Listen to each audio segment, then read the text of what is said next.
All right. A very good morning to all of you. Thanks once again for making time on a Saturday morning to hear about some of the more exciting things in Southeast Asia from our expert speakers. My name is Ding Li. I'm with the Nature Society, and some of you may also know me from BirdLife. And here with me today is my colleague Gloria Xiao. She is from the education group, and she'll be co-hosting today's talk with me. Today we have a very special guest, Lim Tze Tshen. I've known Shen for a number of years now, and it's funny that the first time I met Shen was, not far from Batu Caves. I remember many years ago in Batu Caves. Not many of you, well, maybe many of you have been to Batu Caves and visited the architectural and religious attractions around the caves, but maybe not so many of you might be aware that the caves are also a paleontological wonder. Now, a little bit about Shen. Shen is obviously more well positioned to talk about paleontology than myself or Gloria. But Shen is a distinguished paleontologist who have worked for many years in Peninsular Malaysia and in Borneo. And also I know that Shen in the past have worked in China to look at mammal and dinosaur fossils. He was with the Sarawak Museum in Kuching for a number of years after he finished his master's at Cambridge University. And today, Shen is back in Peninsular Malaysia. He is now at the University of Malaya's Geology Department, where he has the opportunity to study very carefully the zooarchaeology and the paleontology of many ancient species of large vertebrates in this part of the world. He has worked quite a lot on the orangutans, not so much on the modern ecology, but he's looked into the prehistory of orangutans. And I guess maybe without any further delay, I should pass the floor, to Shen to let him tell you the story of the prehistory of the orangutan in Southeast Asia and especially on the island of Borneo. So over to you, Shen. The floor is yours. All right, thank you, Ding Li. Pleasure. Okay, hold on a second. I was okay. All right, good. Should I start now? Yes, please. All right, very good morning to all of you, wherever you are at the moment. First of all, I would like to thank Nature Society of Singapore for the invitations for me to talk about a subject which is very close to my heart and which has occupied and continue to occupy much of my research time ever since I found my first mammal fossils in Peninsular Malaysia in Batu Caves about 1.5 decades ago. All right, next slide. All right, first I would like to start with my latest scientific investigations in Borneo by looking into the zooarchaeological remains of orangutans from the archaeological sites, which represent the prehistoric leftover from prehistoric hunters. And I'll then move across the pond to look at the much older fossil record of orangutan from mainland Southeast Asia down through Sumatra Islands to Java. And then I will use more time to talk about, okay, what are the conservation messages that we get from this study of old bones from Borneo and mainland Asia? What are the implications that we could apply for better conservations of the great apes in Southeast Asia? Last, I would hope to end the presentations with some truer facts, which I think some of you may be of interest. Next. All right, let's start with Living Orangutans 101. In these sections, I will show you some of the very basic knowledge that we know of orangutans, like where one could find orangutans in Southeast Asia, how many species or subspecies there are. And I would end these sections with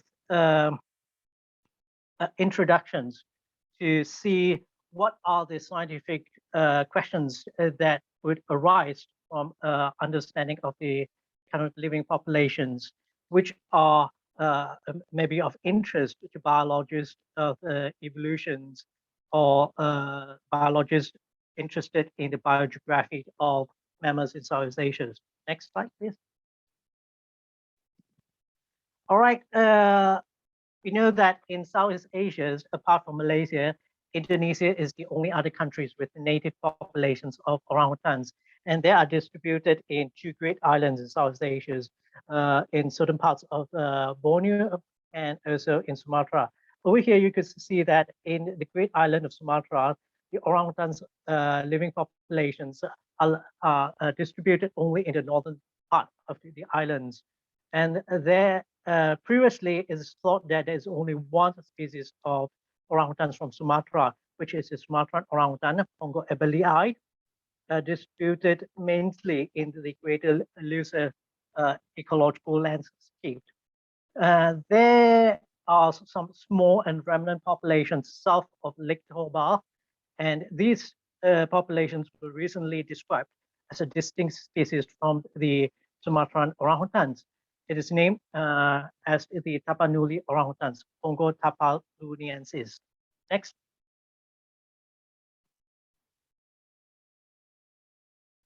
Next slide, please.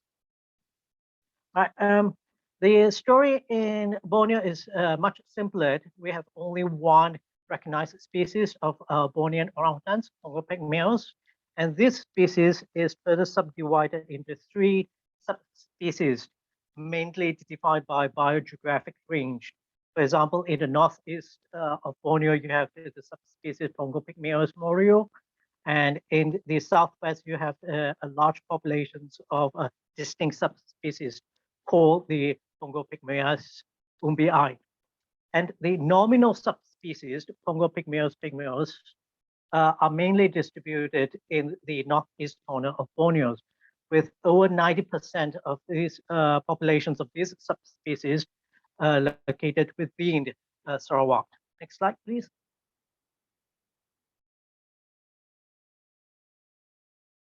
Now, is there any orangutans in Brunei? This is biogeographic questions that really bug me ever since I'm interested in orangutans. And in fact, back in 1992, there was an unconfirmed sighting of orangutan reported in this paper in Brunei Museum's journal.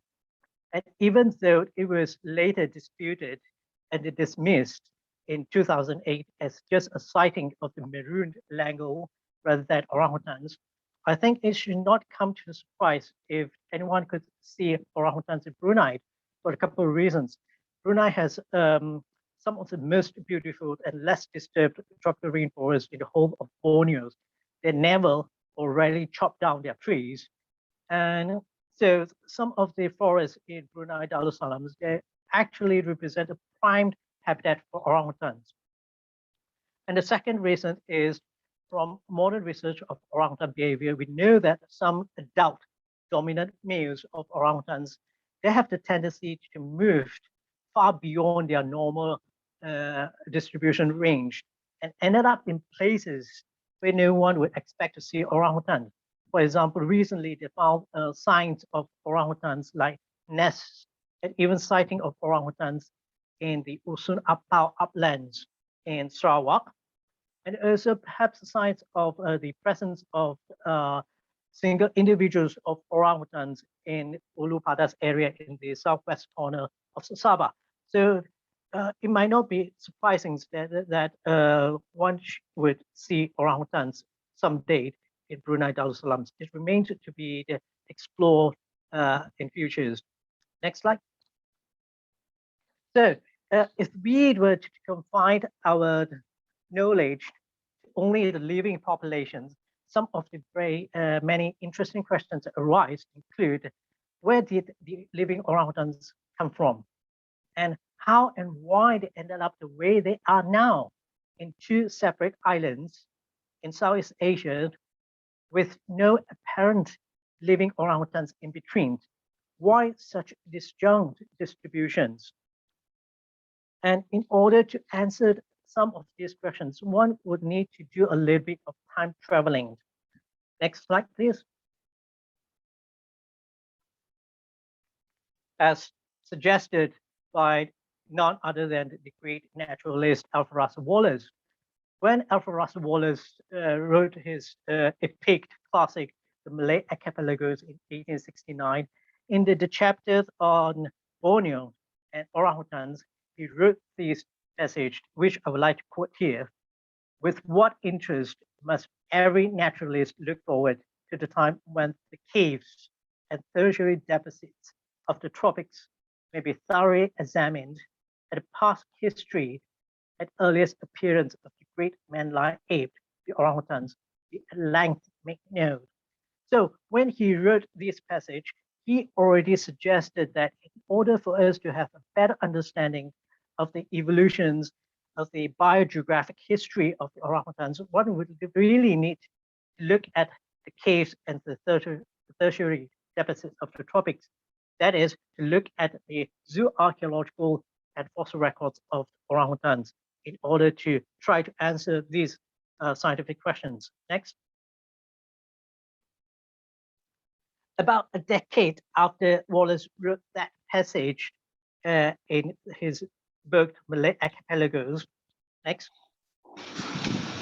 In 1879, fossils of orangutan were found in the Debau areas by A.H. Everett, a naturalist and colonial administrator in British Borneo at that time. Next. Not long afterwards, in 1888, orangutan fossils were found also in the Padang Highlands in central Sumatra by Eugene Dubois, world famous because Eugene Dubois was the first persons who found Homo erectus in the island of Java, at that time thing to be a missing link between great apes and modern humans.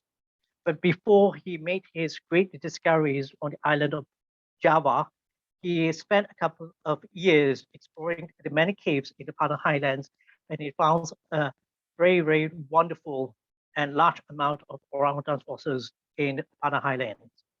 In the 1920s, orangutan fossils started to show up in areas outside of its current distributions in Vietnam. Next.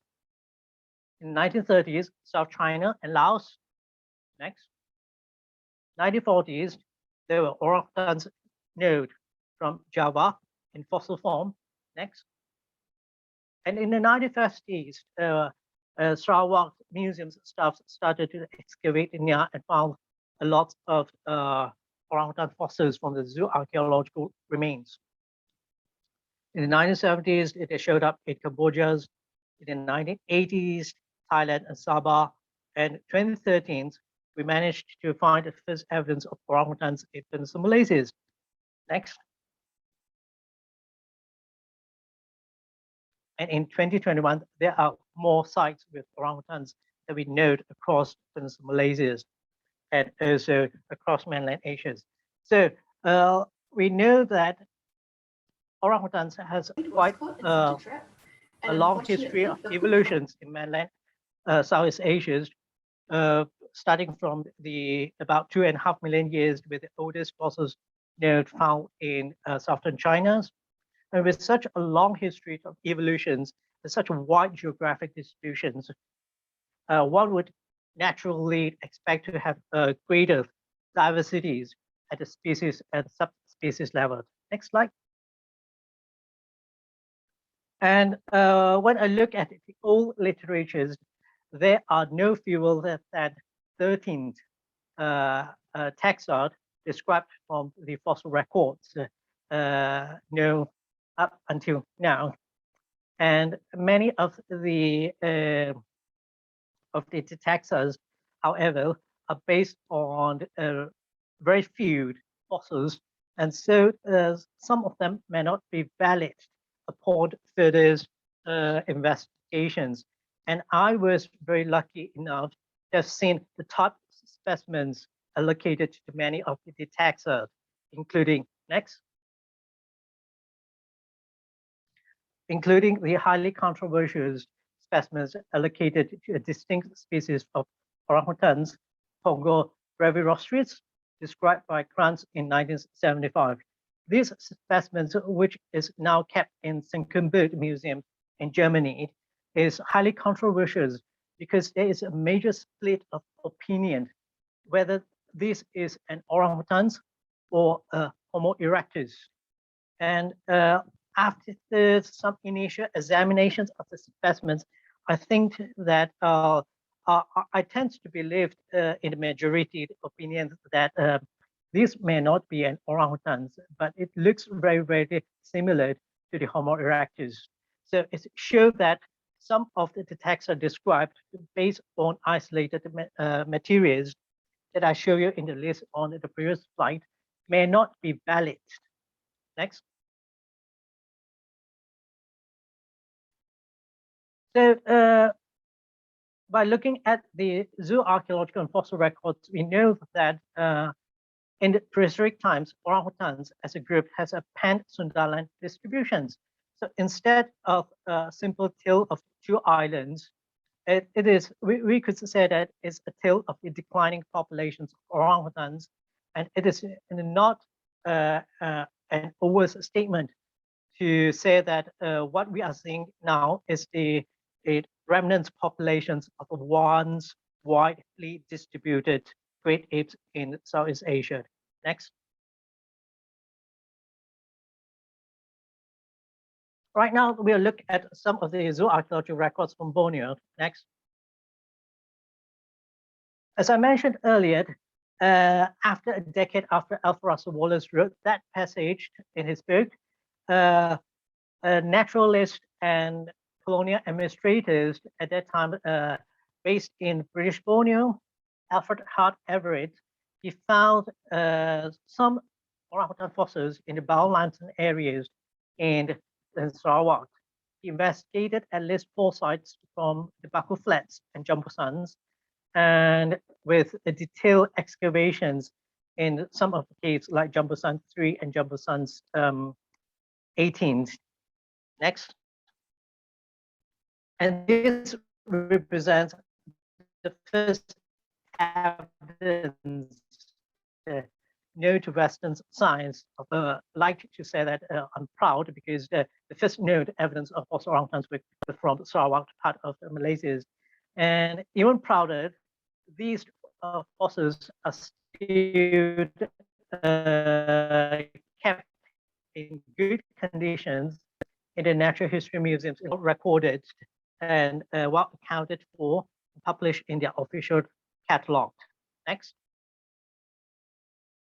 After that, Alfred Russel Wallace really fired off generations of paleontologists and archaeologists to explore the caves and the geologic deposits in Southeast Asia, especially in Borneo, in order to look for prehistoric humans and other prehistoric animals associated with the prehistoric humans. And so ever since the end of 19th centuries, there is a huge amount of archaeological investigations happening around Borneo. For example, excavations in Niah Caves in Sabah, a couple of places in the Upper Birang River site, East Kalimantan. But the bulk of the investigations are to be found in Sarawak. Apart from the Bawal limestone areas, there are some isolated findings from Pakuma Caves in Niah, Siri Cave in Surian areas of Kuching, just outside of Kuching.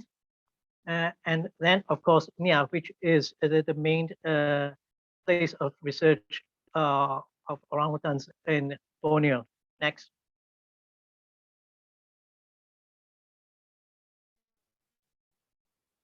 Now, Sabah is not a small place, and very strangely, there's only one place which produces orangutan fossils.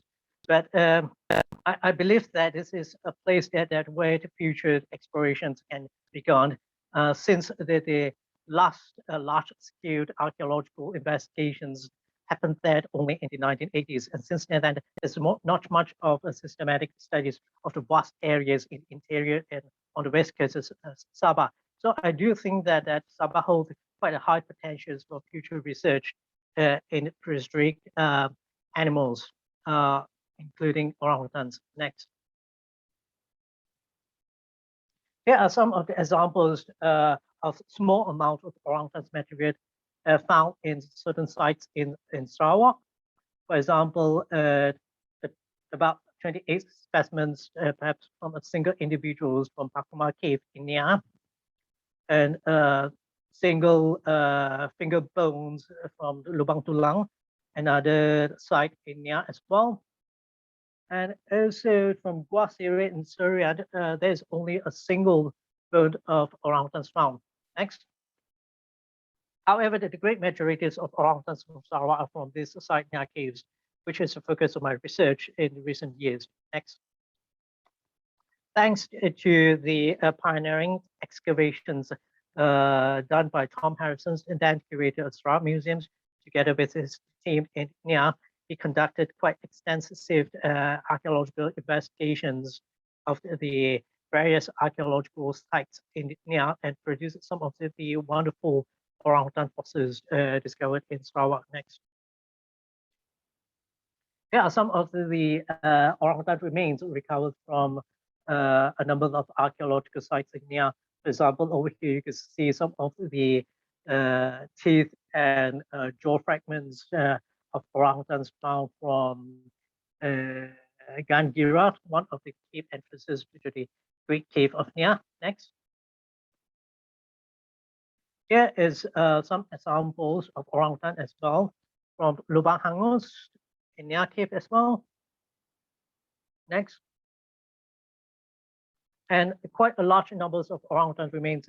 Some are quite complete from the west mouth and other archaeological sites in Niah. Next. Now, this slide has nothing to do with orangutans, but I just show it because it might be of interest to some of you. Shown here is a specimen of an unerupted canine of a tiger from Borneo, from Sarawak, from Niah. This is, in fact, the first evidence of tigers in Borneo, where in modern times there's no longer any living and wild tigers in the whole of Borneo, except for those zooed animals kept in Loktavi in Sabah. Now, in the background, you can see the original publications describing these unique discoveries published by a Dutch paleontologist Huyet in 1963. And one of the many reasons why I really love to work on Niah materials and why such materials are highly relevant to modern scientific investigations is because of the meticulous recording of background informations, which you can see on the labels to the right of the specimens. This is the original field labels recorded by the original investigations. And over here, you can see that it is recorded with all the essential informations of the finding of these canine of a tiger. For example, is from Niah, is from the excavation trench EG1. The depth is about 6 to 12 inches, and it's also recorded down the date when it was found, 15th of February 1958, even before I was born. And also it showed that it is not an isolated finding, because together with these findings, the original investigated just find one jaw from Pelanduk, the mouse ears. Another things that one could get from reading this original label is a sense of happening, as if you will in the place when this important piece of fossils was found, because it also shows you a bit of the confusions, of the uncertainty these specimens presented to the original investigations, because on the original labels, it sort of mentions that this is a canine, a big carnivore, but they're not sure what sort of carnivore this might be. Could it be a bear?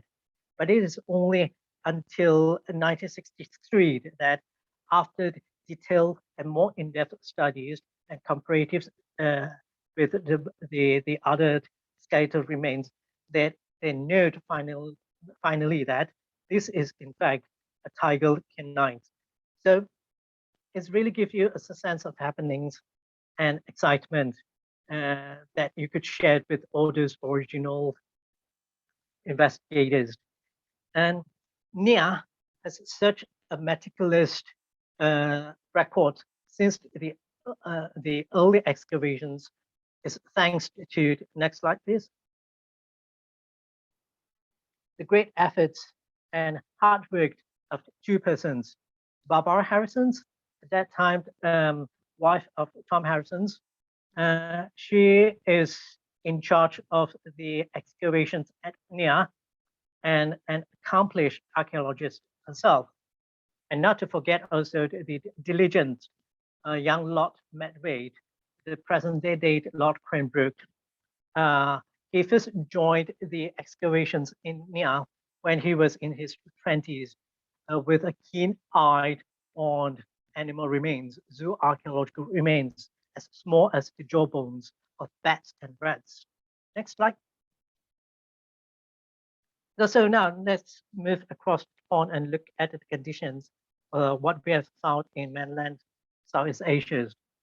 As mentioned before, there are fossils of orangutans found in southern China, and I was lucky enough to visit the place where the orangutans were first discovered in China, or Niah Caves in Yunnan province, and the deposits with also the fossils are still perfectly preserved in situ. Next. This site and also the orangutan fossils were first discovered and reported way back in 1932 by the world famous paleontologist from China at that time, C.C. Young. Next. We have also wonderful fossils of orangutans from Vietnam. Next. This is a beautiful specimen of orangutans, the lower jaw from Vietnam. Next. Cave and fossil explorations in Indochina actually occurs quite early on during the colonial period.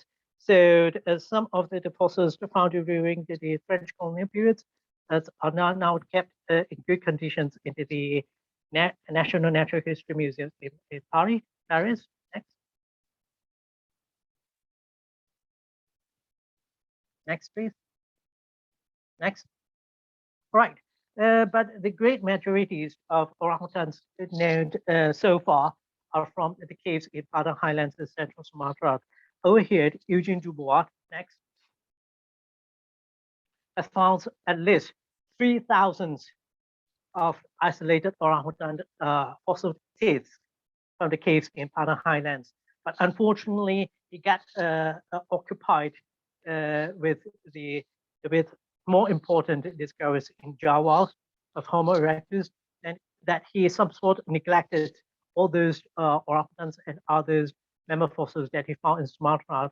And it was not until after the Second World War that the Dutch paleontologist De Huyers picked up some of these fossils in the museums in Leiden and do the first systematic studies on the orangutans and also other mammals like tapirs and rhinos collected from the Padang Highland caves, Sumatra. Next.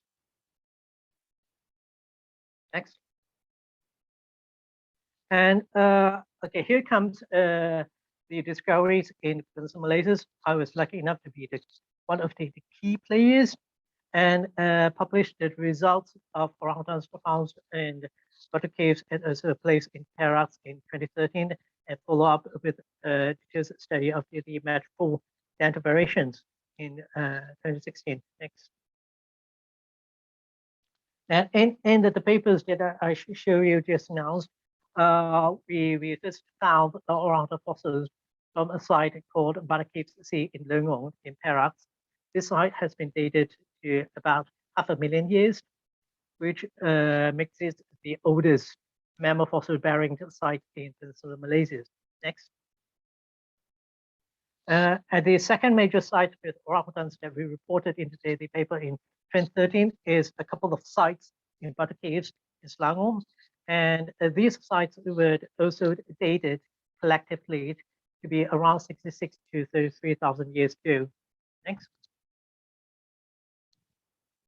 And after that, in recent years, we conducted recent investigations into some of these original sites, and we still keep finding more orangutan fossils, like this, the fossil teeth of orangutans from Caves. Next. We expanded our investigations to another limestone hills and caves in Selangor, the Dakon rock shelters, and also moved further up in the north into the Kinta Valley in Perak. And surprisingly, we also found quite a lot of mammal fossils in these sites, including new orangutan fossils. Next. In fact, the first orangutan fossil known from Kinta Valley was found way back in 2014.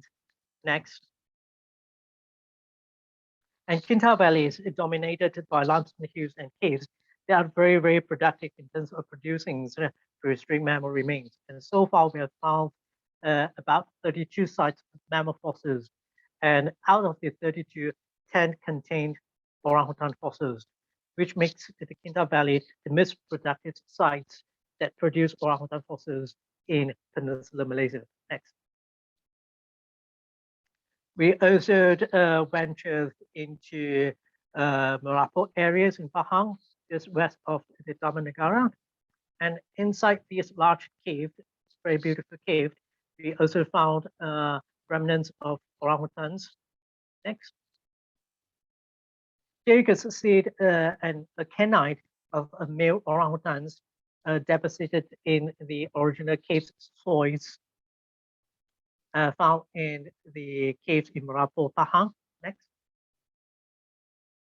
It's a large cave, so one doesn't really need to crawl inside to look at the fossil-bearing deposits. And what is so interesting is the orangutans is found together with a large number of fossil remains from other animals. For example, on your right, you can see there is an elephant, fossilized elephant molar from deposited in the same cave layers as the orangutan's canine that I showed you just now. Next. So now we move on to, I think, the most important sections of this presentation. That is, what are the conservation messages that we could get from the studying of these old bones? Right?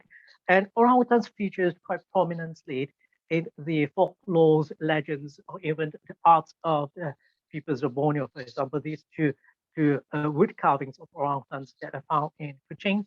Next. Okay, from Niah, there are a couple of archaeological sites which represents different entrances to the Great Cave of Niah that produce orangutans. And it produces so much of the dental remains, the jaw fragments of the orangutans, as shown you over here. Next. And because there are so many of the dental remains, I decided to see whether one could really work out the demographic structures of the orangutans' prehistoric remains from Niah. So I started by looking at the dentitions. Orangutans, like so many others, primates or mammal species, within their lifetime, they have two sets of dentitions. The first is called milk dentitions, or called the deciduous dentitions. And the second set of dentitions is called the permanent dentitions. And by looking at the combinations of different teeth represented in the specimens, one could estimate from which age group that individual came from. For example, on your right, shown here is specimens from Gangirat archaeological sites in Niah. You can see two big teeth, which represent the last two milk or deciduous teeth in individuals. And behind it is the first permanent tooth, still unerupted. So if you look at these combinations of the milk and the permanent dentitions, we know that these individuals, when it died, it's most probably a juvenile of about 40 years old. Next. And once the individual reached adulthood, there would be no more representatives of the male dentitions. What one could see is a full set of permanent dentitions. And of course, in a prime adult, the crown surface of the teeth are all in perfect conditions without any signs of worn down.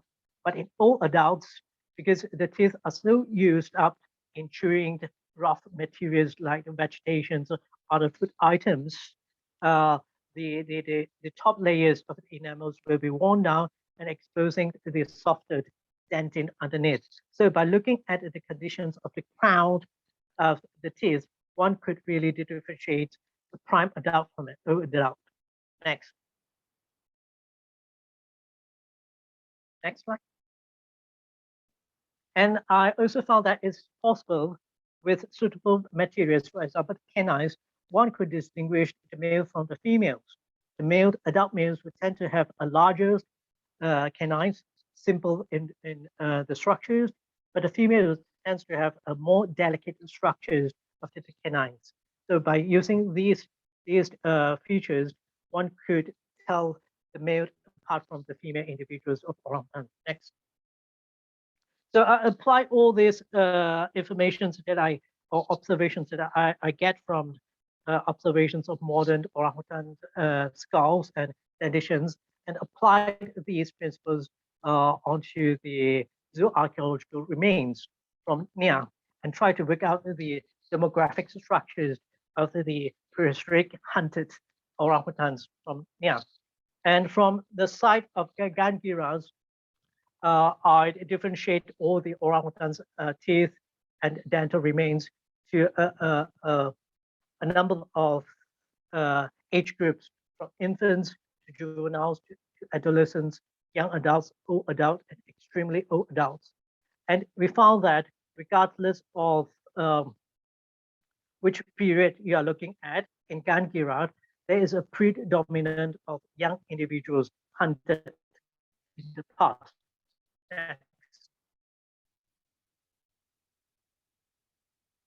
Next slide. Right, we see the same pattern in another archaeological site in Niah, Lubang Angus. There's also a predominant of young adults represented into the hunted orangutan. Next.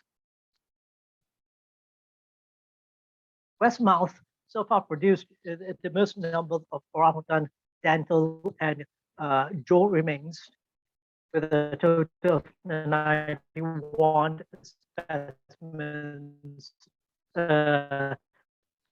suitable for such a study, and is looking at the earlier periods, for example, in 35,000 years, or as late as about 500 years ago. There is also a predominant representative of young individuals in the hunted animals. Next. I also tried to determine the sex of these animal remains, and even though the total number of specimens which one could determine the sex is low, but regardless of whether you are looking at Gangirat, Lubang Angus, or Westmouth, there is a slightly more female represented in the hunted animals. Next. So what is clear from the paleo demographics study in Niah is that there might be a population collapse happening to the prehistoric orangutan populations in Niah. And we know quite clearly from this study that in order to cause a species to become extinct, one doesn't really need to kill off all the lost individuals. All one needs to do is to cause a healthy populations collapse. And hunting is one of the many ways to achieve this.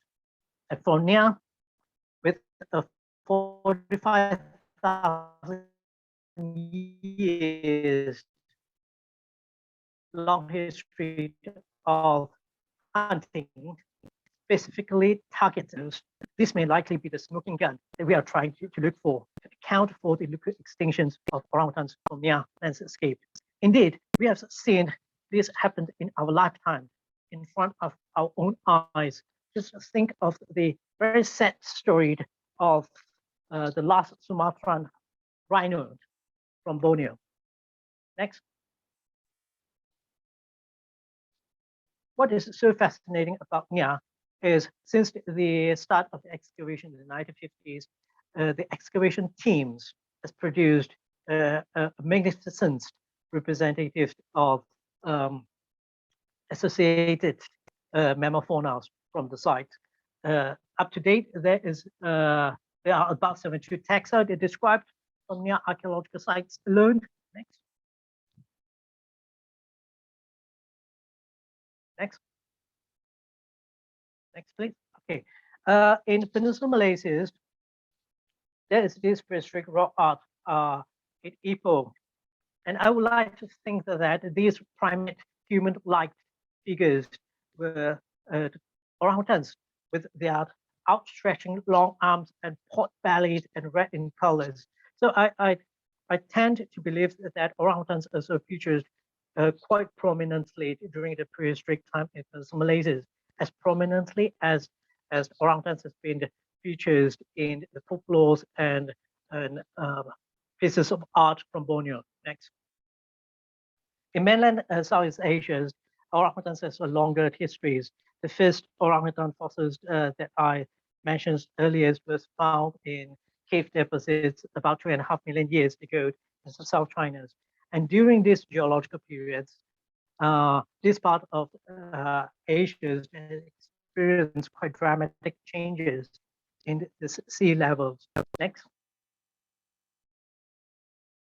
And such drastic changes in sea levels has profound impacts on the geographies, the land configurations in Southeast Asia, because Southeast Asia, especially the western part, is surrounded by shallow ocean continental shelf called the Sunda Shelf, and these shallow oceans rarely exceeds 20 meters in depth. So with a sheer drop of the sea levels, one could see that some of the oceans or the straits are starting to close up, and lands that was separated previously are now conjoined to form a great continent. Next. Called the Sunda Land. And across Sunda Lands, there are some really big river systems as big as the modern day Mekong. And spread across these exposed Sunda Land, one could find a more diverse vegetations, and not just the closed canopies, tropical rainforest that we are familiar to today, but also some of the more open vegetation type. For example, the Karangas forest, and perhaps there might be a strip of savanna corridor running through the central part of the exposed Sunda Land. Next. And all this has the profound impact on the prehistoric mammals, including prehistoric orangutans. And we found that from early Pleistocene to Holocene, there is a reduced distribution range for the number of fossil sites that contain orangutans. Orangutans reached the maximums developments in the middle and late Pleistocene, but ever since the end of the late Pleistocene, there is a drastic drop in number of fossil sites with orangutans. And we also think that there might be, during this time, that most of the mainland populations of orangutans went extinct. Next. During the whole geological history of orangutans from 2.5 million years, we also found that there is a reduction of their dental sites, whereby the prehistoric populations in early Pleistocene would have a larger dental size than the modern days. And scientists nowadays are not entirely sure what are the adaptations, implications this change of dental size might have. But I suspected that it might be an adaptive response to the changing environment, changing vegetations, also the changing of their diet, which caused the decrease of dental size from early orangutans to modern day orangutans. Next. Now, orangutans are not isolated findings from these fossil sites. For example, in Java, over here you could see a piece of secondary limestones with the fossil teeth of two different kinds of mammals embedded together. On your left, you can see there is a molars of a wild boar, and to its right, you can see there is a single tooth of orangutans just deposited next to it. Next. In Peninsular Malaysia, we also found quite diverse mammal remains from other species associated with the orangutans. For example, in Pahang, we found tapir fossils teeth together with orangutans. And on the central part of the slide, you can see there's the stegodont fossils, which is an extinct relative of modern day elephants. This is the first stegodont fossils ever found in Malaysia, and also associated with orangutan fossils. Next. Next. To give you an idea of how diverse the associated mammal fossils are, this is a fauna list from one of the most productive sites that we have in some places. And so far, we have recorded 32 taxa, which included some locally extinct species like orangutans and also the Asiatic black-backed. Next. So the message that we got from this mainland study of orangutan populations that over here in mainland Southeast Asia, the scenario that might cause extinctions in Niah may also have worked out here in mainland Southeast Asia. With the recurrent changes in environment and vegetation cover as a direct result of the cyclical changes of cold, dry glacial periods and warm, humid interglacial periods, this might have aggravated the situations in mainland Asia with breaking up of ecological corridors and creating movement barriers across the landscape, causing a healthy populations to break up into clusters of meta-populations with reduced chances of genetic exchanges among individuals and increased likelihood of inbreeding with all its detrimental effects. So ultimately, this may cause the collapse of the whole populations and may explain, I think, the total extinctions of orangutans from mainland Asia with or without hunting. And perhaps also other localized extinction events, for example, the disappearance of Asiatic black-backed from Peninsular Malaysia. All this sounds so familiar to us to date, with rainforest landscape being replaced by large-scale monocultural plantations and habitat fragmentations without ecological corridors. So the moral that we learned over here is what had happened in the past, for example, extinctions, will surely come back to haunt us again if no drastic actions are taken to protect the remaining biodiversities of Southeast Asia, like setting aside suitable buffer zones to act as corridors, active translocating of individuals across meta-populations to increase genetic exchanges, and perhaps through artificial inseminations. Next. All right, this would be the last section of my presentation. I would like to share with you all some true facts. Since Wallace wrote that passage in 1869, at that time there is no fossil record node of orangutans. Definitely Wallace knew nothing about fossil orangutan at that time.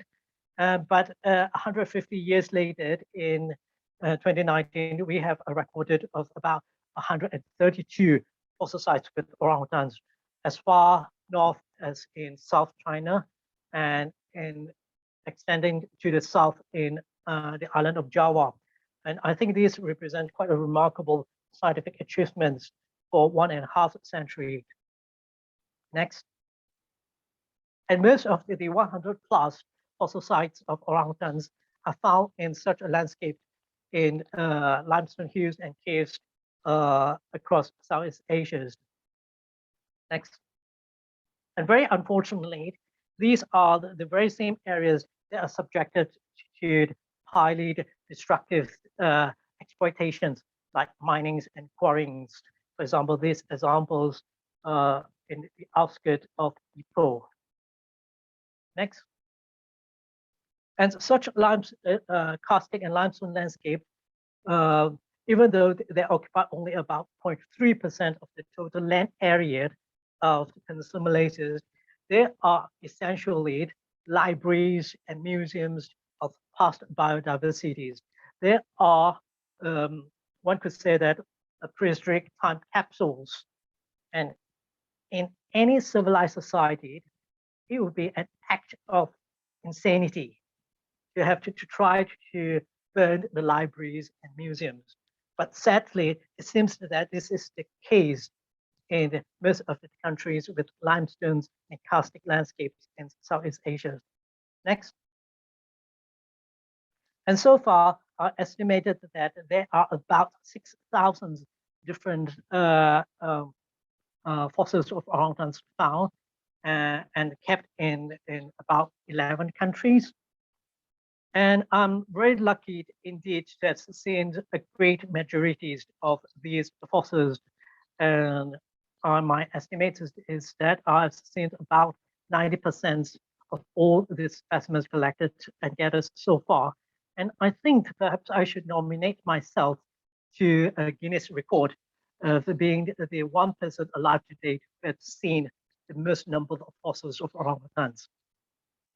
Now, having seen thousands upon thousands of isolated fossil teeth of orangutans in museums, collections, and in caves, you could imagine my excitement when I saw the next example.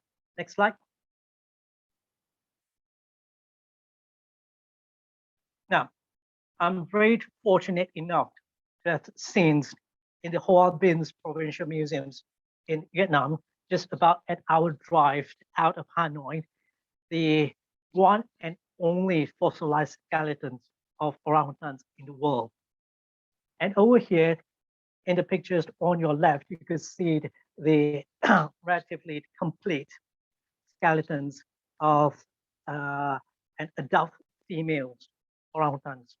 And this is not just an ordinary female, because she is a mom found together with these fossilized skeleton orangutans is her child sitting right next to her, underneath the hands holding in the Hoa Binh Provincial Museums in Vietnam. I was literally speechless, and I will have to pick up my jaw from the floor, so to speak. So it is so complete that one could actually work out the age group of the infant by looking at the dentitions. So I would really encourage you all, once the national borders reopened, try to visit these Hoa Binh Provincial Museum, because these two skeletons of fossil orangutans were on public display. Next. For those who are interested in the scientific aspects, you could try to look for this scientific report published by Anne-Marie Beckhorn and Woody Lung in 2001, which described in detail the history of the discovery of these very, very extraordinary fossil skeletons of orangutans, and also some of the scientific discoveries that they have found. All right. Next. I think this shall end my presentation date, and I will be happy to answer any questions, if any. So back to you, Gloria. Okay. Thank you. That was really good. Yes, thanks, Shen. It's an amazing talk. We've learned a lot. Oh, yeah. Great to know that you two enjoyed it. Yes, yes. Okay, we have some questions. Okay, I think this question has been answered. How many orangutan fossils did you find? You said about 6,000 items, right? Worldwide, across from South China down to Java, there are estimated that it might be in the area of around 6,000 different fossils. Cool. Okay. Can you all type your questions into the chat, please? Because it's easier to manage it that way. Okay. Gloria, Yes. I want to interrupt. Yes, Since please. we are the host, we have the privilege of asking our questions first, Yeah, right? of course, of course. I have a question actually for Shen for running us through this fascinating review, on the prehistory of the orangutan in the Southeast Asia. I feel like I learned a lot, and also I think the last slide that he brought up, on the Hua Bin discoveries, that was something that I totally never heard about. So I think that was absolutely fascinating. But also I feel that there were some rather sobering messages that Shen's presentation has reminded us of, that the reasons why orangutans have gone extinct in so many other parts of Southeast Asia is probably going to be the same reason why many mammals that we are currently seeing today, in decline, that may go extinct in the future. So I think that's quite sobering. But coming back to my question for Shen really is, I'd like to hear what Shen thinks about the extinction of orangutans in Peninsular Malaysia. When do you think orangutans went extinct in Peninsular Malaysia? Do you think they lingered on until the last 200-300 years, or did they went extinct way earlier before that? Yeah. Would like to hear your thoughts, Shen. Yep. Thanks. Where is oh, I think Shen got kicked out. Yeah. Okay, I'm meeting him again. I think his connection went.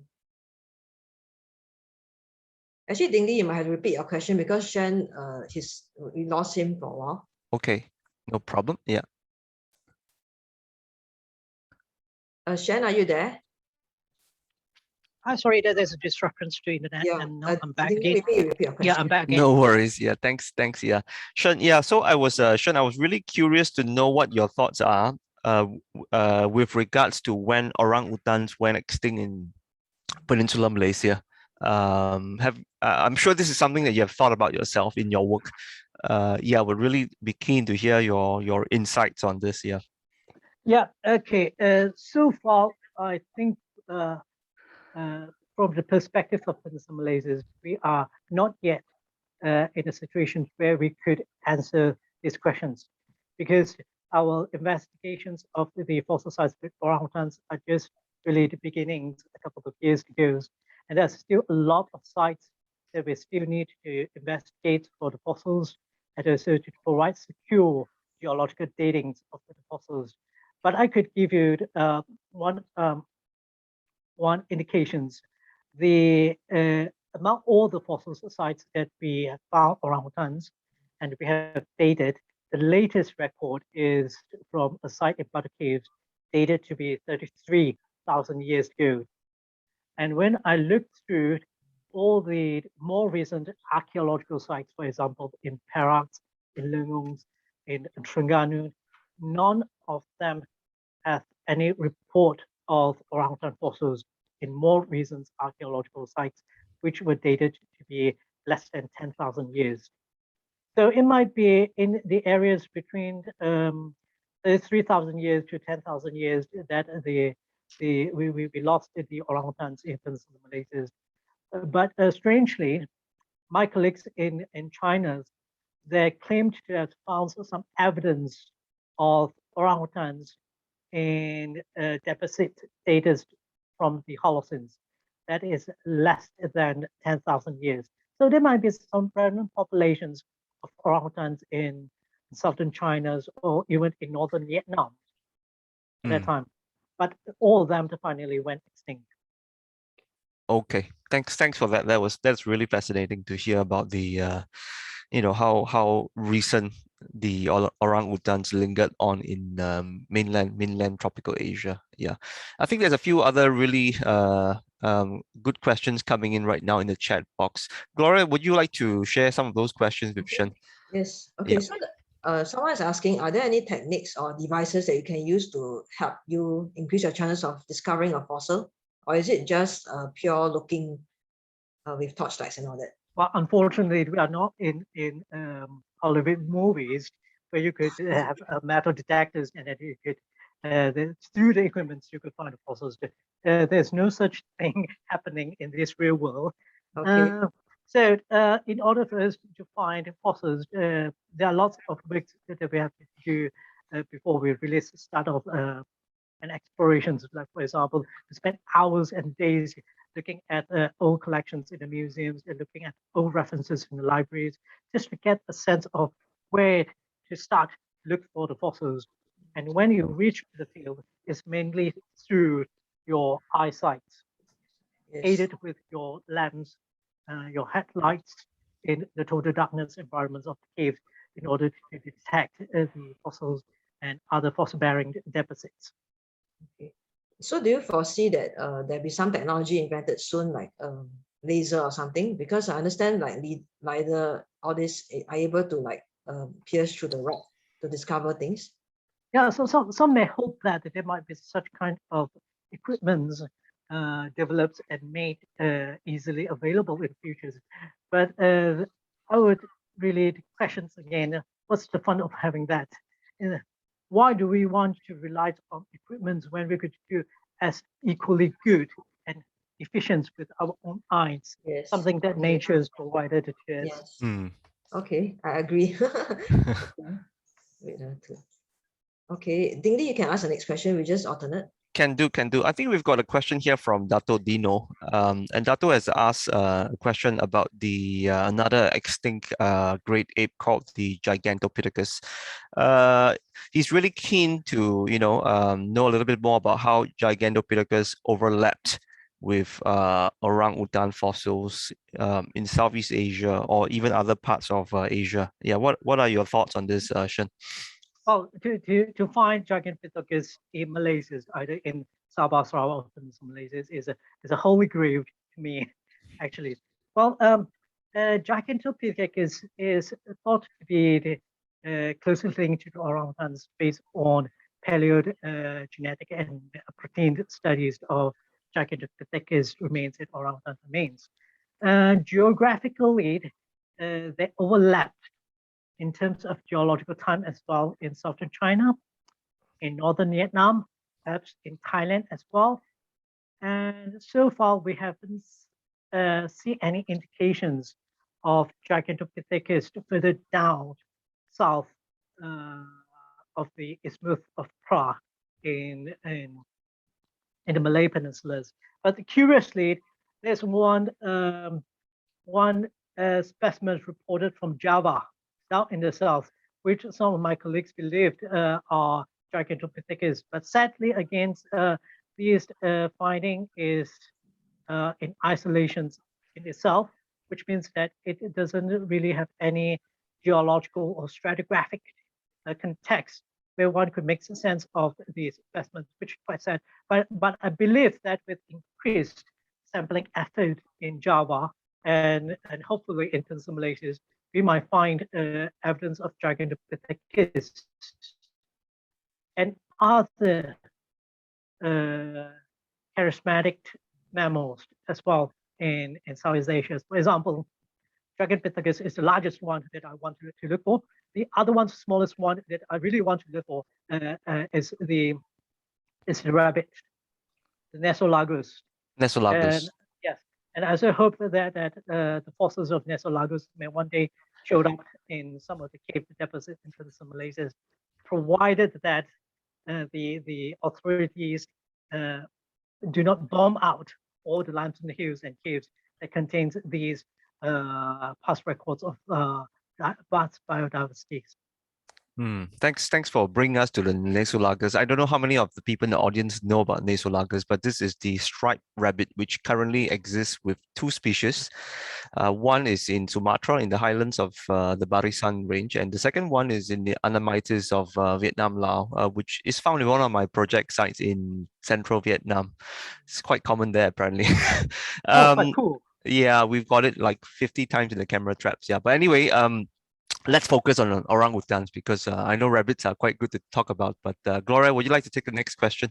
Okay, so in like what you said about mining, one question is that how could we stop further destruction as a result of quarries and mining? and before the high conservation sites are even identified. So is there a way to conserve such sites? Yes.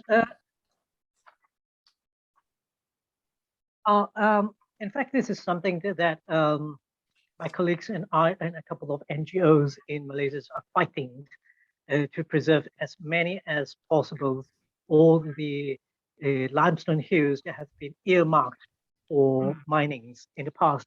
Because one of the justifications the previous authorities have given all the leases is that they have no idea that these sites are actually time capsules of past biodiversities. One, with proper study, one could understand about past climates, past biodiversity responses to these climatic changes, and these may provide us with something for us to cope with the current biodiversity crisis happening now.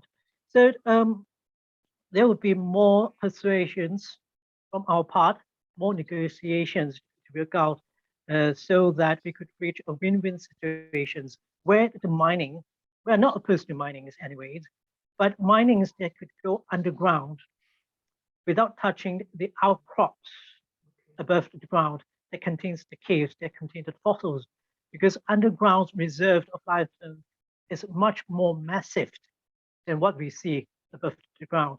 So it's a more sustainable and technically speaking, it's viable to go underground mining.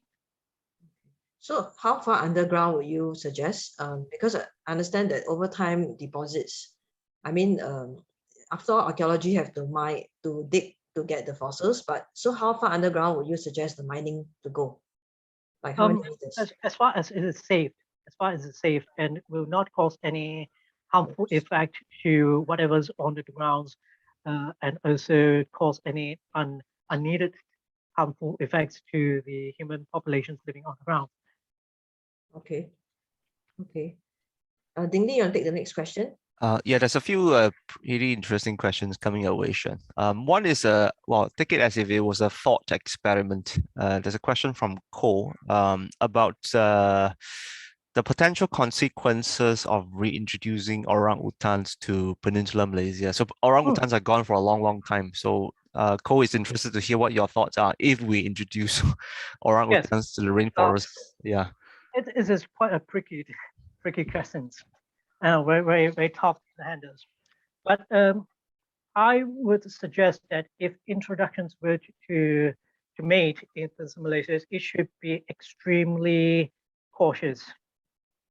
Now, Ding Li asked me about the last possible orangutans from Peninsular Malaysia, and I sort of give that an indication of 33,000 years old. And much had happened since the last 33,000 years in terms of climates, vegetations, environments, and much more so in recent years with all the large-scale landscapes modifications happening in across Peninsular Malaysia. So we may have passed the stage where reintroductions of orangutans is a possible actions for the conservation of the species, because the habitat may not be suitable anymore for the orangutans. And by reintroduced orangutans into such an environment, it has become more than a conservation issue. It is more towards the well-being of the released animals. We don't want to end up with the animals suffering in such optimal environments in some places. So think very carefully if we want to reintroduce orangutans back into Peninsular Malaysia. Okay. Thanks. That was really yeah. I think you hit on quite a number of good points. I think the idea of reintroduction is cool and is very tempting, but we need to think about the modern context. You know, also with regards to the kind of ecological conditions the orangutans need. Yeah. Moving on to the next question, Gloria, would you like to take that on? Okay. Yeah, thank so you. basically, I just want to ask my own questions because the Hua Bin, Vietnam is the only full skeleton found. So why are bones so difficult to preserve versus dentition? Yeah, it's one of the puzzles in study of these fossil remains in Southeast Asia, because almost all, I would say, over 90% of all the animal remains that we study from the fossil sites are isolated dentitions, because teeth, they are protected by a layer of enamel, and enamel is the hardest biological substance we know in the whole of skeletons. Skeletons bones will easily disintegrate in tropical conditions, because the tropical soils are outside of the caves is more acidic. It's not conducive for the preservation of fossil remains, and inside the caves is slightly alkaline, and it's also might be erosive for the preservation of bone materials. But dentitions with the layers of enamels that can resist such erosions, unless the animal bones or the human bones were intentionally buried underneath. Then perhaps you could get some full skeletons, like in archaeological sites in Niah, where you have some of the Neolithic burial sites with skeletons of humans that preserved more or less complete. Okay. So is barrier is the one that helps to because of the bacteria. Yeah, perhaps there's some special treatments of the bodies, and perhaps because barriers in Southeast Asia, it's a cultural practice that began relatively late in time. Perhaps in the last 5,000 or 6,000 years old, there's a barriers practice which give the skeletal remains a better preservations than in fossil records, which extend to more than 2.5 million years. Okay. Okay, Ding Li, you want to take the next question, or actually I have more of my own? Well, there's one question on I think the question pertains to basic primatology. There's a question about how do you tell the differences between orangutans, monkeys, chimpanzees, and other great apes. This is a question coming from Chua Li Huang. Yeah. Would you like to take? Yeah. Well, okay. Yeah, I'll try to answer that. It's a good question, so thank you very much. And I'm a paleontologist, a zooarchaeologist. I look at the bones. So I will tell you how you could differentiate these from the bones, especially the dentitions. Now, dentition is very unique because it showed your dietary habits, the dietary preferences very closely.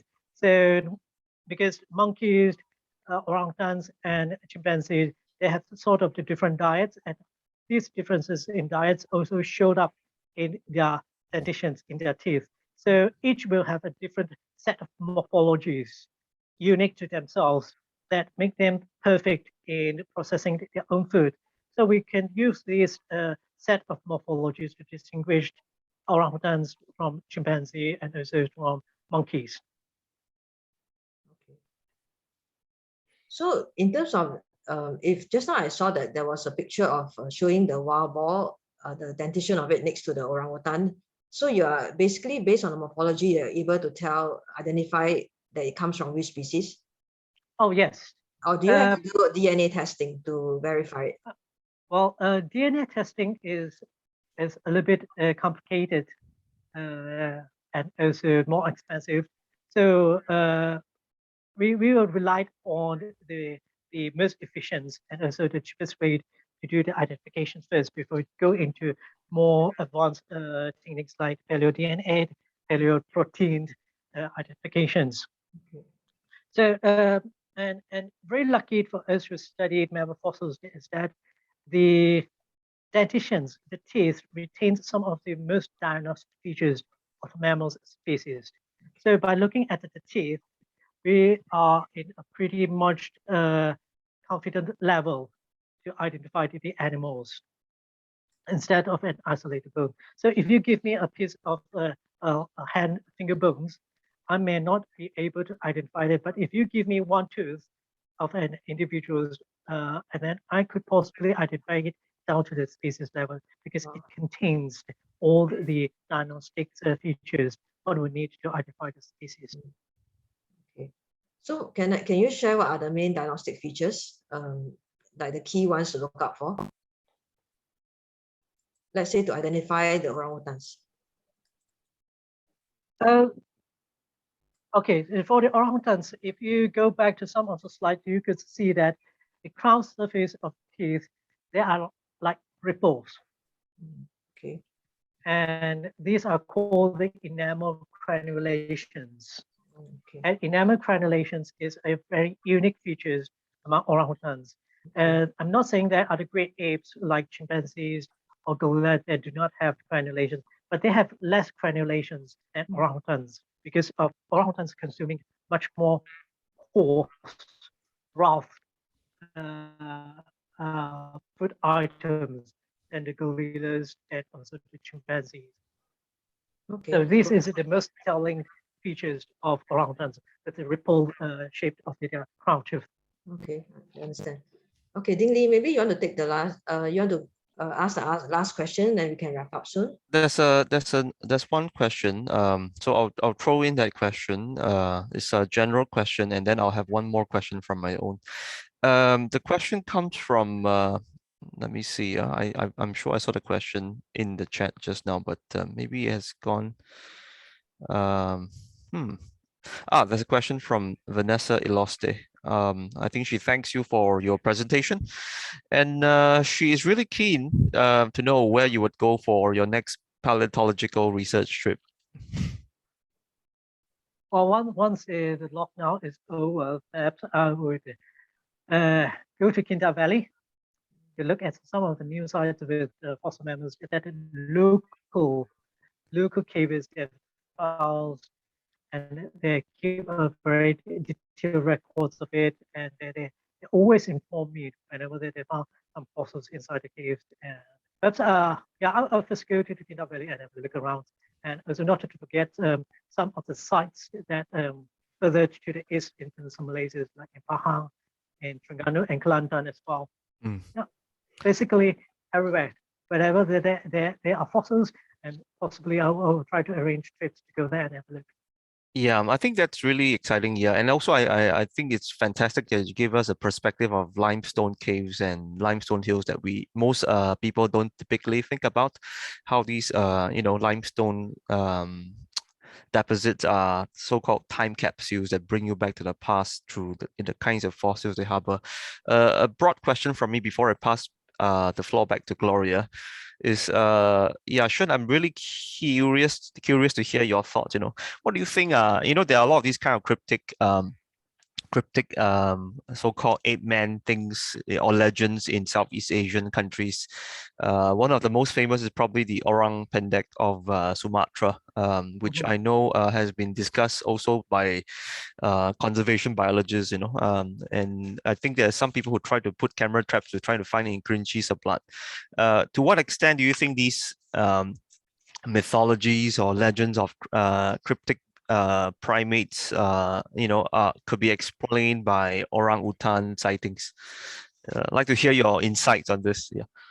Yeah, in fact, I'm also fascinated by cryptozoology as well, because in Southeast Asia, wherever I've worked, there is a wealth of local folklores about such mystical creatures that resemble primates, apes, or some primitive humans. And my thought is, it's pretty sad that we do not have any hard evidence of such creatures popping up in some of the remote corners or inside the forest of Southeast Asia. But I do believe that this might be what is left over of our collective memories of some of the extraordinary animals that our ancestors have seen themselves and passed down in oral histories. And in the process, of course, there is much alterations and modifications of the legends, of the stories, and then ultimately turned into a myth. So one of the things that I want to share with you all is there might be a link of such a myth about mystical creatures and also prehistoric orangutans in Vietnam. It's because in Vietnam, they do not call orangutans or pongo. They have a specific term for it called duy ơi. And if you pronounce the word duy ơi long and use a little bit of your guttural sound, that's the part of the sound made by orangutans. So possibly such a specific term for orangutans in Vietnam has been transmitted through generations to generations because of the very early peoples or that have seen orangutans who make such a sound before in the forest in northern Vietnam and passed down as a myth to modern day people. That is very, very fascinating. Yeah, I've never thought about it, but I think the dots all join up, you know. I mean, how oral history and people's collective memories of some of these things they've seen by people from long ago get passed down generations. Yeah. That is yeah, thanks for sharing some of your insights on that. Yeah. And I'm not sure. I think we might be running out a bit short on time. Gloria, would you like to perhaps close the session? And my suggestion is that we probably could linger on a little bit, you know, to have a few more casual conversations about paleontology. And anybody in the audience who is curious to know more or has more questions to ask, you are more than welcome to stay on for a bit before Shen goes on to his next talk. So Gloria, over to you. And thanks for hosting us. Yep. Okay, so there's one last question by Dr. Dino. He's asking, what will your key message be to resource managers, those who are managing forests and biodiversity, with regards to the importance of protecting refugia-phase biodiversity? What is your conservation message? Oh, yes. Okay. Modern studies of orangutans have a major findings in recent years is because is that orangutans and other wildlife, they might survive in secondary forests. And so perhaps if the resource managers of timber concessions, for example, they should really retain the secondary forest and also retain some of the natural forest as ecological corridors for the animals to move around from one big chunk of forest to the others. And this would really increase the likelihood of these animals survive in a much altered landscapes rather than turning all the remaining forests into a monocultural plantations. Okay, thanks for your answer. Okay, so with this, we'll end the session here. But as Ding Li mentioned, those who want to linger on to chat and ask your casual questions, please do so. Okay, thank you very much for attending, and thanks Shen very, very much for your thank you very much the morning with us. Yeah, and Ding Li for hosting the talk. Pleasure. Yep. Thanks very much. Thank you.